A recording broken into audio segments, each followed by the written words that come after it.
राधे राधे, जय माता की। अपने शास्त्रों की माने तो नवरात्रि में हर दिन का अपना अलग अलग महत्व है। चाहे वह माता की जौ की खेती का हो, चाहे वह माता रानी की अखंड जोत का हो, चाहे वह माता रानी की दुर्गा सप्तशती की पुस्तक से पाठ करने का हो।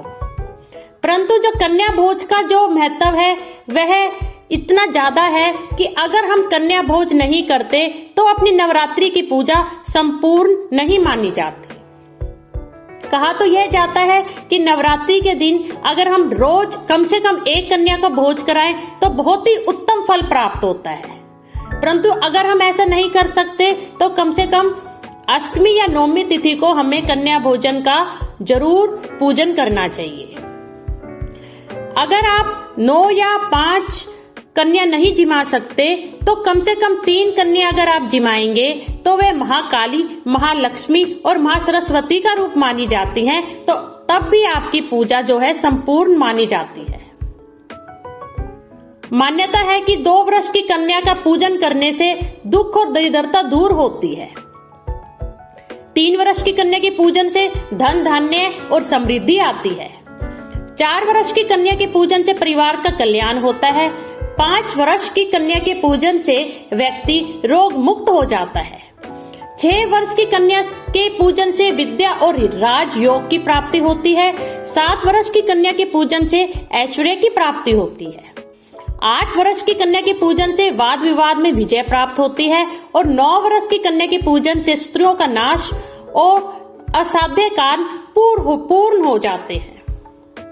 कन्या पूजन विधि क्या है?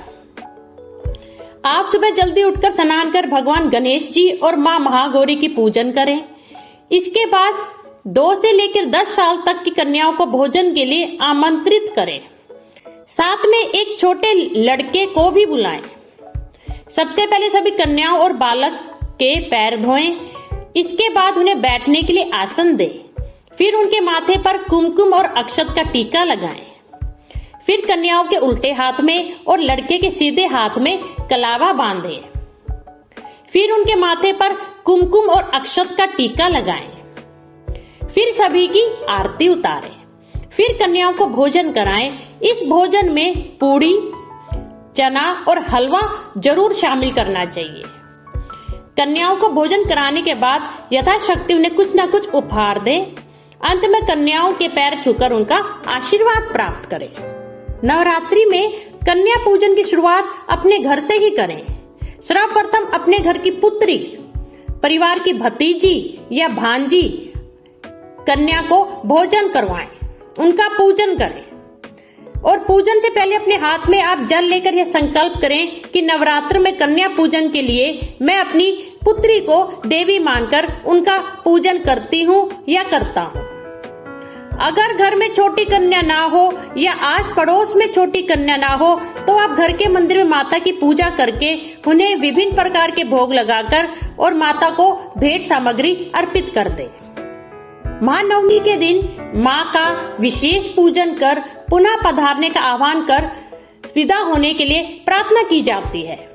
जो कलश के जल का छिड़काव परिवार के सदस्यों पे और पूरे घर में किया जाता है ताकि घर का प्रत्येक स्थान पवित्र हो जाए। अनाज के कुछ अंकुर माँ के पूजन के समय चढ़ाए जाते हैं। कुछ अंकुर दैनिक पूजा स्थल पे रखे जाते हैं। शेष अंकुरों को बहते पानी में प्रवाहित कर दिया जाता है।